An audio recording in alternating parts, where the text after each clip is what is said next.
Extrema was born in the cold winter of 1985. This is what is written in our official biography. I joined Extrema, it was already existing, in 1985. In less than 1 year, we entered the studio and we recorded our first EP.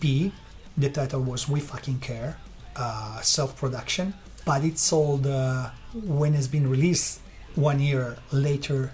I remember it was May the 14th of 1987.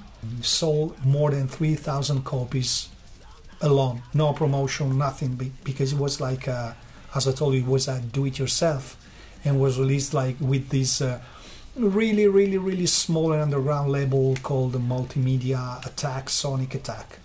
I remember that 1 week before the release of We Fucking Care, we had the chance to, as a really underground and small Italian band, to open for Slayer. It was the Raining Blood tour, and it was May the 7th, 1997. There were a lot of buzz around Extrema in those years, but when we did that show, people really saw us live, and it started something. I don't know what exactly, but suddenly, and we started to do a lot of shows, and Extrema was pretty much everywhere in Italy. In 1988, then we had, those I call the childish problems. So we almost split up. I mean, all the old members has been or fired or they decide to do something else. So me and the original drummer were there, and we start again with new people. After a really short time, that drummer Stefano left the band himself, and so I remained alone. So I just rebuild a different lineup, and I come up with a historic lineup with me, GL Perotti on the vocals, Chris Dalla Pellegrina on drums, and Mattia Bigi on bass. We start to play around, a lot of shows. We open for Suicidal Tendencies and other bands, and but we keep on, playing really small shows all around Italy. We started to do something really small outside of Italy, but it was a different period. It's not like today, and it was really hard to play shows or to be featured on magazine or whatever. Anyway, we made an attempt to move to the States, and it was like, well, first of all, we recorded 3 demos with that lineup. It was the rehearsal tape, then we did the promo 91, the promo 89, and then we did this demo 91. Then we moved for a little while to the States, and we make this attempt, play some showcase there, some really small show, and then we came back in Italy. And I remember that in 1992 we signed the first record deal with this Italian label called Contemporary Records, that it was distributed by EMI. And so in 1993 we released Tension at the Seams. That has been probably our masterpiece. Everybody in Italy was in love with that album. We sold a lot of copies.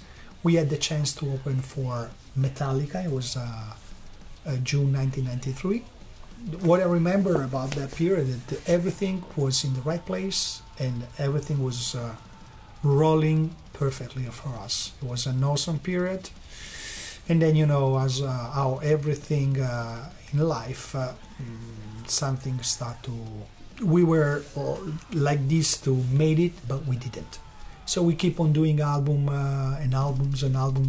So with that lineup, we record The Positive Pressure of Injustice was 1995, and then in 2001 we record Better Mad Than Dead. Then the original drummer left, and a new guy, Paolo Crimi, joined the band, and with that lineup and that guy, we record 3 more albums that were Set the World on Fire, Pound for Pound, and The Seed of Foolishness. Mattia Bigi, right after Pound for Pound, left the band, and so Gabri Giovanna joined the band. It was the actual bass player.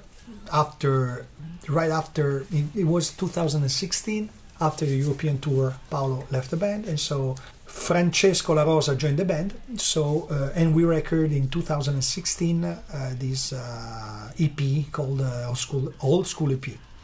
After some time, and 1 year later, we parted ways with our historic frontman, GL Perotti, and this new guy joined the band. And today we are here to introduce him as a new singer. And right after your entrance, we start to work on Headbanging Forever. Yeah. And this is today. Yeah.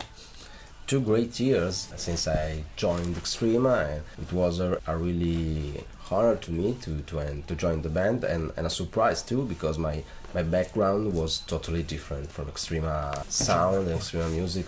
But when we met at the auditions, we played 7-8 songs together. There was a real empathy. I really had fun playing at the auditions. Everybody had fun.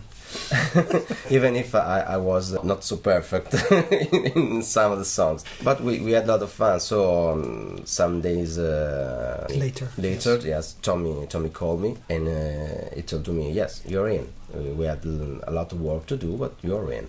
And we started to work on the shows. We had a lot of great shows in Italy and Europe. We started to work together on the album. And recording the album was a great experience. It really pushed me beyond my limits as a singer, as a human being, and so I'm totally grateful to the experience, and I really can't wait for you to hear this album.